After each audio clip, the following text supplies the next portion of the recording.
करता हूँ। अखिलेश यादव जिंदाबाद, माननीय अखिलेश यादव जिंदाबाद, माननीय अखिलेश यादव जिंदाबाद, समाजवादी पार्टी जिंदाबाद, समाजवादी पार्टी जिंदाबाद, कश्यप समाज जिंदाबाद, पिछड़ा समाज जिंदाबाद, दलित समाज जिंदाबाद,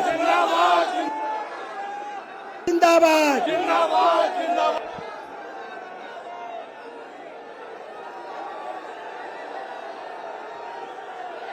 आज के कार्यक्रम में उपस्थित आज के कश्यप महासम्मेलन में उपस्थित बड़ी संख्या में कश्यप समाज के सभी हमारे बुजुर्ग आदरणीय बुजुर्ग, आज के कार्यक्रम की अध्यक्षता कर रहे आदरणीय सीताराम कश्यप जी और आज के कार्यक्रम के संयोजक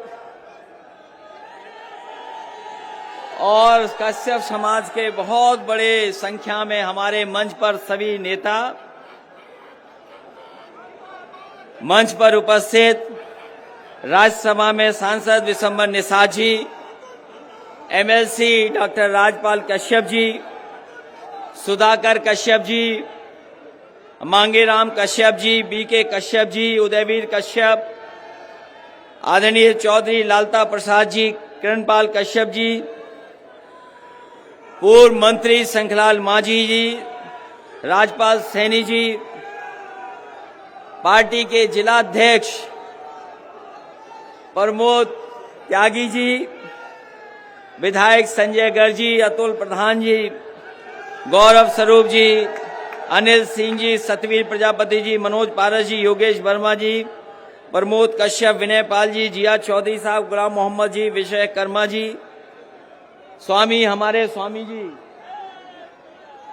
और बिजनौर के जिलाध्यक्ष से लेकर के बड़ी संख्या में सभी समाजवादी साथी, बड़ी संख्या में उपस्थित सभी हमारी पार्टी के नेता जो इस मंच पर उपस्थित हैं, साथ ही साथ दूसरे मंच पर बहुत जिम्मेदार कार्यकर्ता नेता दिखाई दे रहे हैं और कई हमारे जिम्मेदार नेता जिन्हें मैं देख रहा हूं, उन्होंने मंच की परवाह नहीं की है, मंच की चिंता नहीं की है, लेकिन उसके बावजूद भी जहां उन्हें जगह मिली है, चाहे वो हमारे विधायक हों जो दूसरे दल से आए हों और चाहे बहुत जिम्मेदार नेता जो हमें दिखाई दे रहे हैं, जगह नहीं मिली कहीं भी, लेकिन वो भीड़ में खड़े हैं, जनता में आपके साथ खड़े दिखाई दे रहे हैं।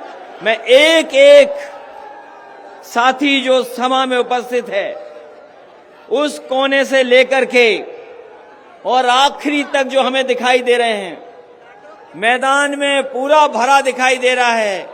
मैं एक एक कार्यकर्ता का, नेता का, पिछड़े समाज के सभी नेताओं का और कश्यप समाज के सभी लोगों का बहुत बहुत धन्यवाद और आभार प्रकट करता हूं। आज कार्यक्रम बहुत दिनों के बाद हो पा रहा है। जिस समय पिछली बार कार्यक्रम तय हुआ था, जो पिछली तारीख थी जिसमें आपने तैयारी की थी, उस समय किसी कारण और बारिश के कारण हम आपके बीच में नहीं पहुंच पाए थे। और जब दूसरी तारीख थी, हमारे तमाम नेता घबरा रहे थे कि पता नहीं लोग दोबारा आएंगे कि नहीं आएंगे। लेकिन मैं आपका धन्यवाद देना चाहता हूं कि जो कार्यक्रम नहीं हो पाया, उस समय जोश और उत्साह दूसरा था, तारीख बदल गई, लेकिन यहां के लोगों का जोश और उत्साह नहीं बदला है। और ये आपका उत्साह बता रहा है कि आने वाले समय में आने वाले समय में उत्तर प्रदेश का जो सरकार है उसको बदलने के लिए जनता ने अपना फैसला ले लिया है।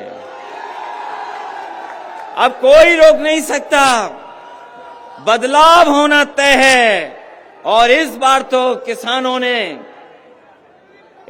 किसानों ने गरीबों ने तय किया है कि इस भारतीय जनता पार्टी का सफाया करने का काम करेंगे। और मैं कह सकता हूं कि 22 अगली साल है, जो 22 अगली साल होने वाली है,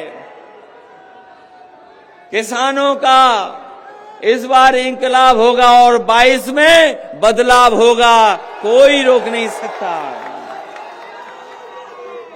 क्योंकि जब हमें किसान नेता दिखाई दे रहे हों, और मुझे याद है कि जब भी मुजफ्फरनगर में आए होंगे, यहां के लोगों ने पूरा मतदान किया है जिम्मेदारी तरीके से समाजवादी पार्टी के पक्ष में। यहां के लोगों ने कभी समाजवादी पार्टी को निराश नहीं किया है। और इस बार तो जब से उत्तर प्रदेश के उस कोने से दरवाजे बंद होना शुरू हुए भारतीय जनता पार्टी के, ओम प्रकाश राजभर जी जब से आए हैं उस हिस्से से, वहां के लोगों ने तो दरवाजे बंद कर दिए हैं भारतीय जनता पार्टी के। मुझे भरोसा है कि इस इलाके से भी दरवाजे बंद हो जाएंगे भारतीय जनता पार्टी के। आज जब कश्यप समाज के लोग यहां बड़ी संख्या में उपस्थित हैं, जहां हम महर्षि कश्यप जी को याद करते हैं, वही हम अपने कश्यप समाज को भरोसा दिलाते हैं कि उन्होंने जो मांग पत्र दिया है 8 बिंदुओं का, जो किरणपाल कश्यप जी ने पढ़ करके और सब लोगों से आपसे सहमति बना करके हमें दिया है। सुधाकर कश्यप, राजपाल कश्यप और तमाम समाजवादी पार्टी के लोग हैं जिन्होंने मिलकर के बनाया है। हम अपने कश्यप समाज के लोगों को भरोसा दिलाते हैं कि आने वाले समय में जब भी समाजवादी पार्टी को मौका मिलेगा, आपके तमाम समस्याओं का समाधान कर करके और इन मांगों को मांग करके आपके बीच में भी सम्मान दिलाने का काम समाजवादी लोग करेंगे।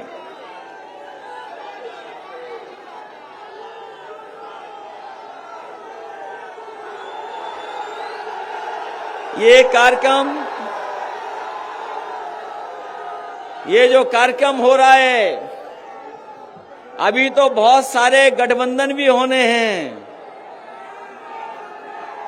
समाजवादी पार्टी का गठबंधन होने जा रहा है, कई दलों को साथ लिया है और बहुत जल्दी और दलों के साथ भी आने वाले समय में गठबंधन होगा। लगातार समाजवादी पार्टी जोड़ रही है लोगों को, लगातार समाजवादी पार्टी जोड़ने का काम कर रही है, दलों को जोड़ रहे हैं, किसानों को, मजदूरों को, नौजवानों को, व्यापारियों को, आज चाहे वो अगड़े हों, पिछड़े हों, सबको जोड़ने का काम समाजवादी पार्टी कर रही है। और जोड़ करके हम आपको कहना चाहते हैं, ये दूसरे दलों की सरकार तो आपने देख ली है, इन्होंने आपको धोखा दिया, आपको जो लालच दे करके वोट ले लिया, आपको सपने दिखा करके वोट ले लिया। लेकिन हमारे ये पिछड़े जानते होंगे, कश्यप समाज के लोग जानते होंगे, इन्होंने पूरी ईमानदारी से भारतीय जनता पार्टी को वोट दिया, लेकिन सत्ता में आने के बाद इनके हक और सम्मान को छीनने का काम किया। आप तो मुख्यमंत्री बनवा रहे थे, हमें याद है वो चुनाव, यही हमारे निषाद, कश्यप, बाथम समाज के लोग मुख्यमंत्री के लिए दे रहे थे वोट कि उनका सम्मान बढ़ेगा, उनको भी हक मिलेगा। लेकिन सरकार बनने के बाद बताओ आपको क्या मिला है? बताओ, आपके समाज के लोग आए हैं, जिम्मेदार लोग हैं, क्या मिला आपको? और जो कुछ मिला भी है आपको, ये सरकार अगर सत्ता में रही तो सब कुछ छीन लेगी। बाबा साहब भीमराव अम्बेडकर जी ने जो संविधान लागू किया था, जिसके कारण अधिकार और सम्मान मिल रहा था, जिस तरीके से सरकार फैसला ले रही है, आने वाले समय में वो भी आपका छिन जाएगा, आपके हाथ में कुछ नहीं बचेगा। यही सरकार है जिसने भरोसा दिया था नौकरी देंगे, रोजगार देंगे, किसानों की आय दोगुनी कर देंगे। हमारे किसान भाइयों, बताओ किसान भाइयों, आप तो चौधरी चरण सिंह जी को मानने वाले लोग, आपने हमेशा चौधरी चरण सिंह जी के साथ खड़े होकर के किसानों की लड़ाई लड़ी। आज हमारे किसान भाइयों बताओ, जब से सरकार भारतीय जनता पार्टी की बनी है, आपकी आय बढ़ी है कि आपकी आय घट गई है? जरा हिसाब किताब लगा करके बताओ, हिसाब किताब लगाओ, आपकी आय बढ़ी है कि आय घट गई? यही भारतीय जनता पार्टी के लोगों ने कहा कि हम किसानों की आय दोगुनी कर देंगे, आय दोगुनी हो जाएगी। किसान भाइयों बताओ, आय कहां दोगुनी हो गई आपकी?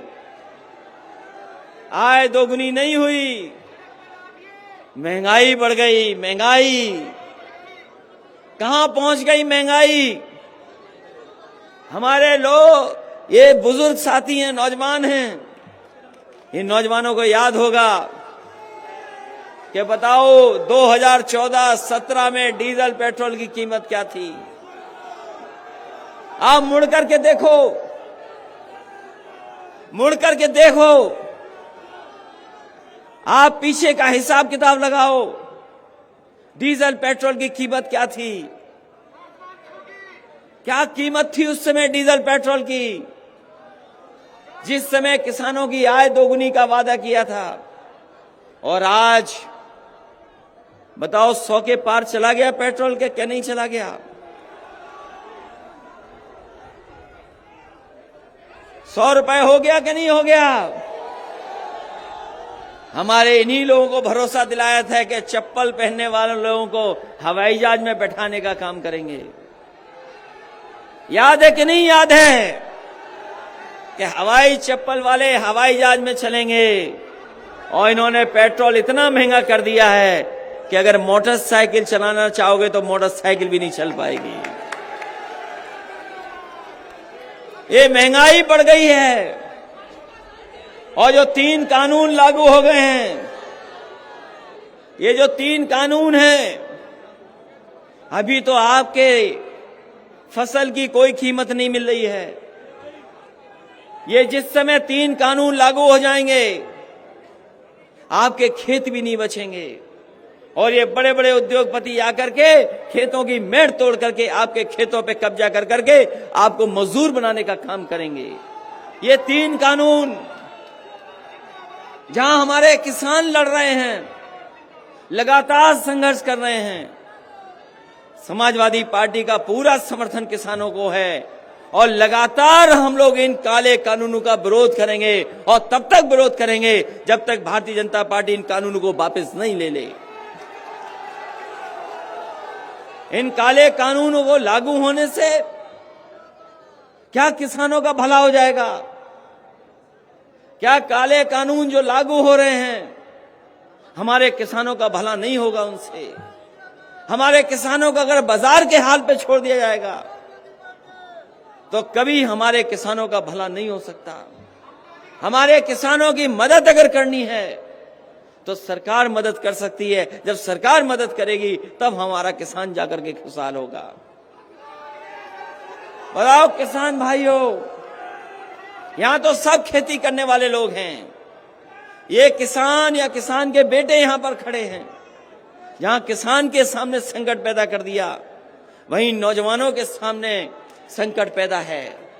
इनके हाथ में नौकरी नहीं है, रोजगार नहीं है, और अगर वो सपना भी कुछ बड़ा देखना चाहें, ऐसे हालात पैदा कर दिए हैं कि वो अपना काम काज और रोजगार नहीं कर सकते हैं। अभी आए थे बाबा मुख्यमंत्री आए थे। कम से कम बाबा मुख्यमंत्री को अपना घोषणा पत्र पढ़ना चाहिए, उन्हें अपना संकल्प पत्र पढ़ना चाहिए। अभी तक तो हम सोचते थे कि बाबा मुख्यमंत्री इसलिए लैपटॉप नहीं बांट रहे क्योंकि वो लैपटॉप चलाना नहीं जानते, लेकिन अब ये कह सकता हूं, मुझे भरोसा हो गया है कि जहां वो लैपटॉप चलाना नहीं जानते, वहां वो चीजें भी नहीं पढ़ते, अपना घोषणा पत्र भी नहीं पढ़ते हैं। अगर घोषणा पत्र पढ़ा होता तो उन्होंने अपने संकल्प पत्र में लिखा था कि हम नौजवानों को 70 लाख नौकरी दे देंगे। 70 लाख नौकरी। बताओ, कश्यप समाज के लोग यहां उपस्थित हैं, कितनों को नौकरी बाबा मुख्यमंत्री जी ने दे दी?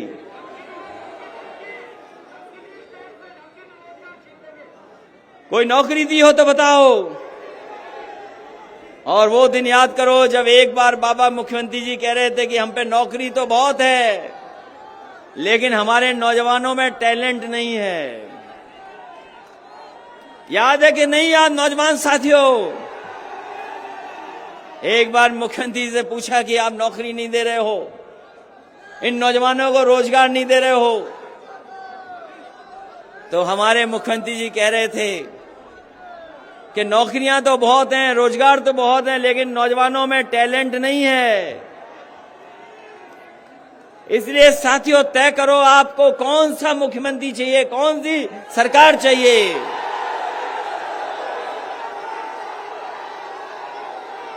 आपको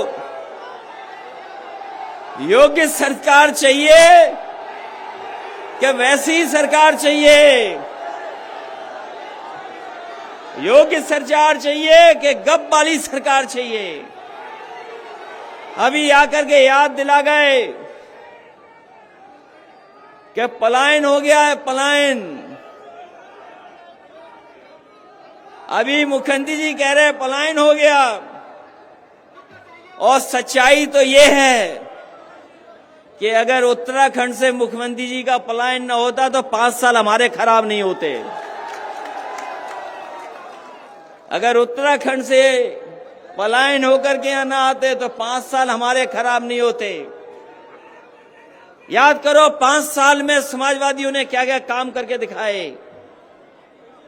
ये जो कभी कभी एम्बुलेंस आप बुलाते हो फोन कर करके, जिस समय कोरोना था लोगों के बाहर नहीं निकल सकते थे, अपने घरों में बंद कर दिया था, आप घरों से नहीं निकल सकते थे बीमारी में। इस सरकार ने न दवाई दी, न अस्पताल दिया, न ऑक्सीजन दी। हमारे तमाम गरीब अनाथ छोड़ दिए, उन्हें सही समय पे इलाज नहीं मिला। और सच्चाई ये है कि भारतीय जनता पार्टी ने अगर सही समय पर ऑक्सीजन दे दी होती तो हमारे गरीबों की इतने बड़े पैमाने पे जान नहीं जाती, बहुत से गरीबों की जान बच जाती। इन्होंने कोरोना में कोई इंतजाम नहीं किया, जनता को अनाथ छोड़ दिया। और यही सड़कों पर आपने देखा होगा जिस समय लॉकडाउन हुआ हमारे मजदूर घर जाने के लिए तकलीफ और परेशानी में पैदल चलते रहे। कोई इंतजाम सरकार ने नहीं किया। अगर किसान और गरीब अपने घर जाना चाहता था, इलाज चाहता था, उस समय सरकार ने अनाज छोड़ दिया था। अगर कोई चीज काम आ रही थी उस समय पर तो वही समाजवादी सरकार में एम्बुलेंस 102 और 108 ने गरीबों की मदद करने का काम किया था। ये सुधार लाए थे हम। और यही सुधार नहीं, ये हमारे बाबा मुख्यमंत्री जी को समझते ही नहीं है। बहुत कह रहे कानून व्यवस्था ठीक की है, बहुत दावा करते हैं कि कानून व्यवस्था ठीक की है। बताएं मुख्यमंत्री जी, पूरे देश में कहीं भी पुलिस किसी की हत्या कर रही हो तो बताओ। और एक उदाहरण नहीं, हम कई उदाहरण उत्तर प्रदेश के दे सकते हैं जहां पर बीजेपी की सरकार में निर्दोष लोगों की हत्या हो गई। कौन भूल जाएगा गोरखपुर, एक व्यापारी अपने साथियों के साथ कारोबार और गोरखपुर को घूमने गया था। उसे नहीं पता था कि गोरखपुर में क्या हो जाएगा उसके साथ। एक व्यापारी कानपुर का अपने कारोबार की लेकर के और गोरखपुर को देखने गया। रात में पुलिस आई, उसके कमरे में पूछताछ के बहाने इतना मारा कि उस व्यापारी की वहीं जान चली गई। बताओ कौन दोषी है? कोई दोषी अगर है तो भारतीय जनता पार्टी की सरकार दोषी है।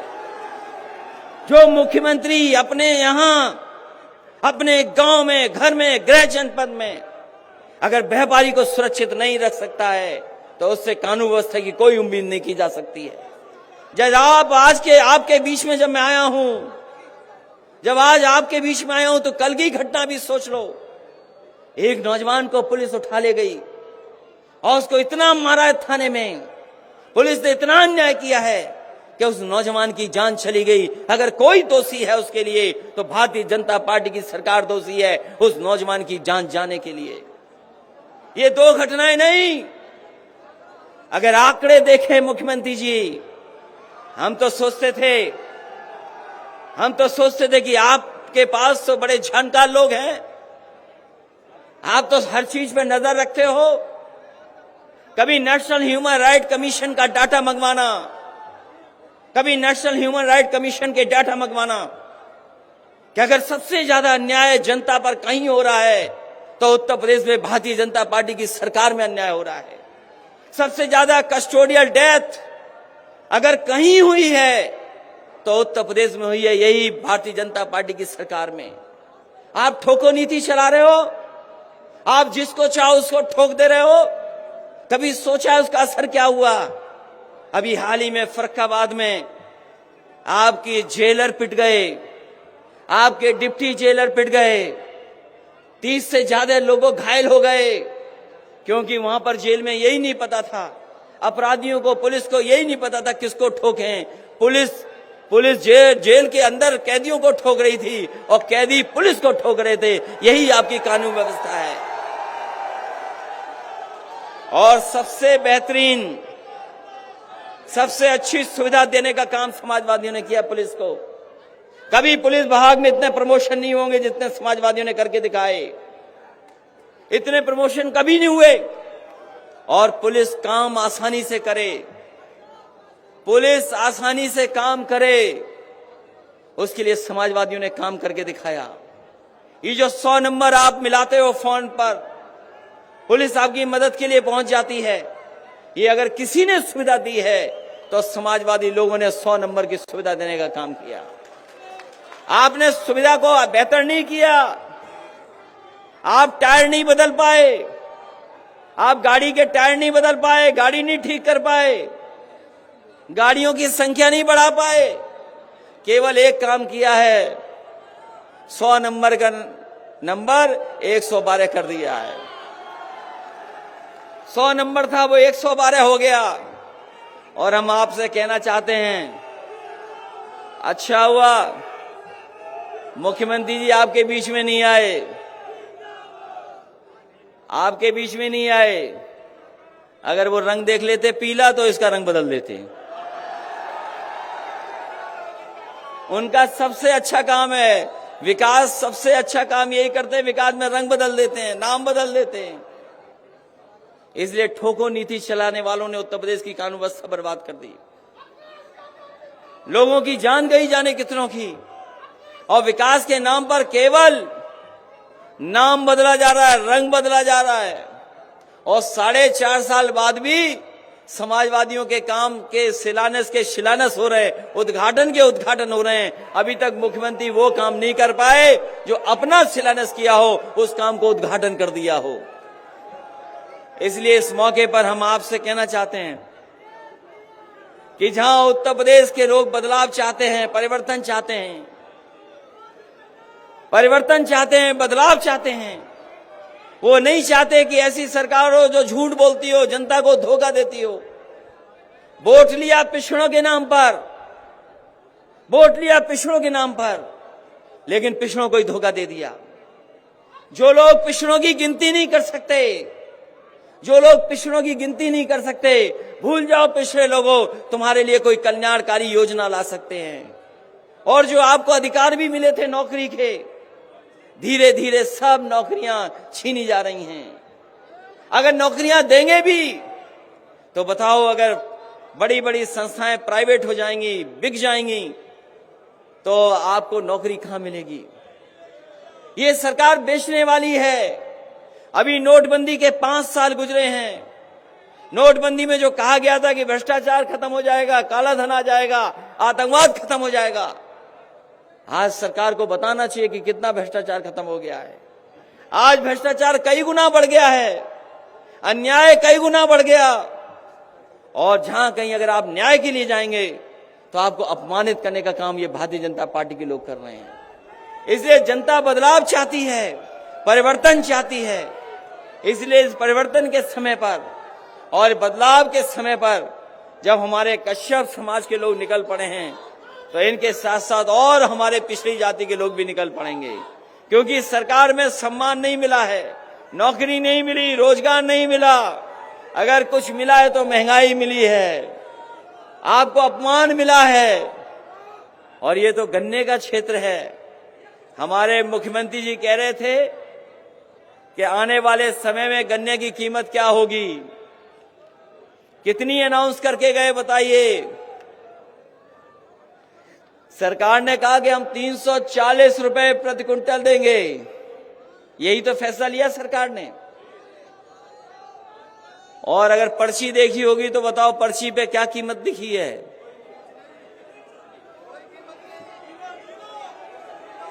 हमारे मुख्यमंत्री जी कह रहे थे कि अब गन्ने की कीमत बढ़ाई है सरकार ने, आखिरी साल में कीमत बढ़ाई, आखिरी साल में कीमत बढ़ाई, और कीमत क्या बताई? 340 देंगे प्रति क्विंटल। बताओ किसी की पर्ची पे लिखा है 340? तो आखिरकार ये कौन देगा? ये कौन देगा? जो जाने वाली सरकार है, जो जाने वाले मुख्यमंत्री, वो नहीं देंगे आपको। जाने वाले छीन के ले जाएंगे। अगर कोई देगा तो आने वाली सरकार देगी, ये जाने वाली सरकार नहीं देगी। और ठीक कहा हमारे साथियों ने, खाद कहां है? खाद कहां है? खाद कहां मिल रही है? डीएपी कहां मिल रही है? कीटनाशक दवाई महंगी हो गई, सब कुछ महंगा कर दिया, सरकार खाद नहीं दे पा रही है, डीएपी नहीं दे पा रही है, बीज महंगे हो गए, हर चीज महंगी है, खाने पीने की सामान महंगे कर दिए। बताओ खाने पीने का सामान महंगा हो गया कि नहीं हो गया? और जो किसान हमारा पेट भरता है, जो पहनने को कपड़े देता है, उसको सबसे ज्यादा अपमानित करने का काम भारतीय जनता पार्टी के लोग कर रहे हैं। जो अन्न देता है, अन्नदाता है, उसको अपमानित करने का काम कर रहे हैं। ये काम और कारोबार की बात नहीं करेंगे। ये कारोबार की बात इसलिए नहीं करते हैं क्योंकि कारोबार से हम और आप जुड़ जाते हैं। अगर कोई कारोबार होता है तो कोई एक जाति एक धर्म करती है, उससे जुड़ते सभी लोग हैं। कारोबार जोड़ता है हमें। ये कारोबार की इसीलिए बात नहीं कर रहे हैं। ये नफरत फैलाने वाले लोग हैं, ये लोगों के बीच में दूरियां पैदा करते हैं, ये खाई पैदा करने वाले लोग हैं। इसलिए आने वाले समय में इस चुनाव में जो होने जा रहा है उसमें जवाब देना और भारतीय जनता पार्टी का सफाया करके दिखाना।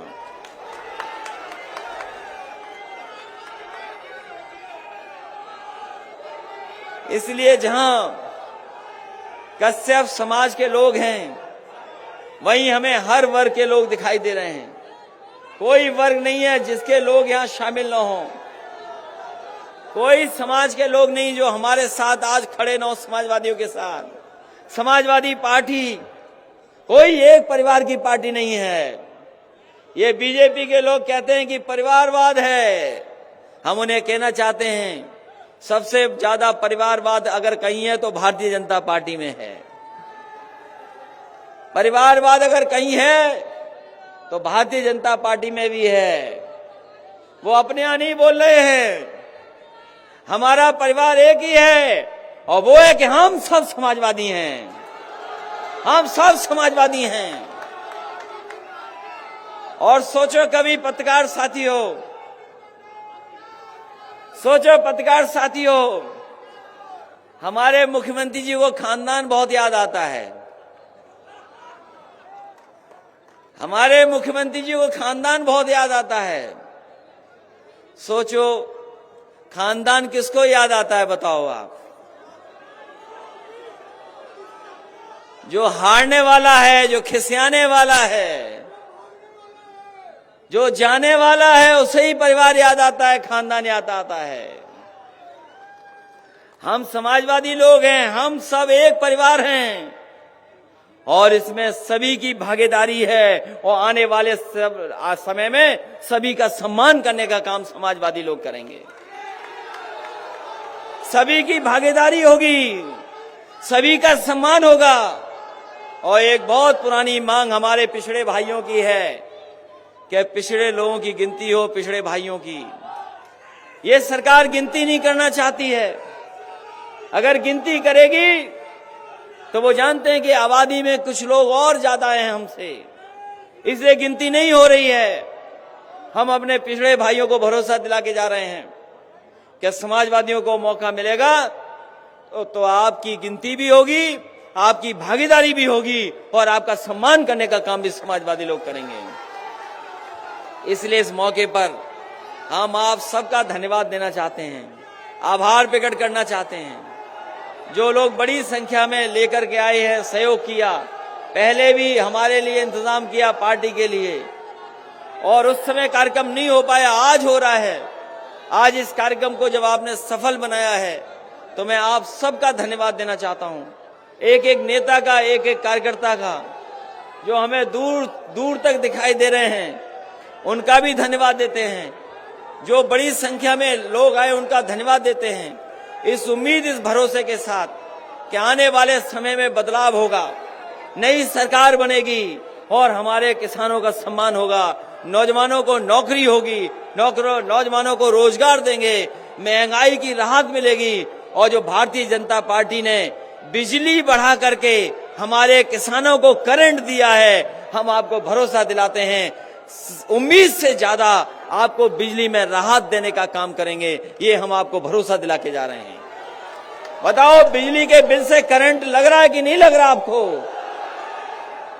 एक बिजली की यूनिट नहीं बनाई बाबा जी ने, एक बिजली की यूनिट नहीं लगाई बाबा जी ने, और बिजली का बिल कितना बढ़ा दिया आपका। जैसे ही बिजली का बिल आता है बताओ करंट लगता है कि नहीं लगता आपको? इसलिए हम आपको भरोसा दिला के जा रहे हैं कि समाजवादी सरकार बनेगी तो आपको उम्मीद से ज्यादा राहत देने का काम किसानों को और बुनकर भाइयों को करेंगे। पहले भी सिंचाई माफ थी, सिंचाई माफ थी कि नहीं थी?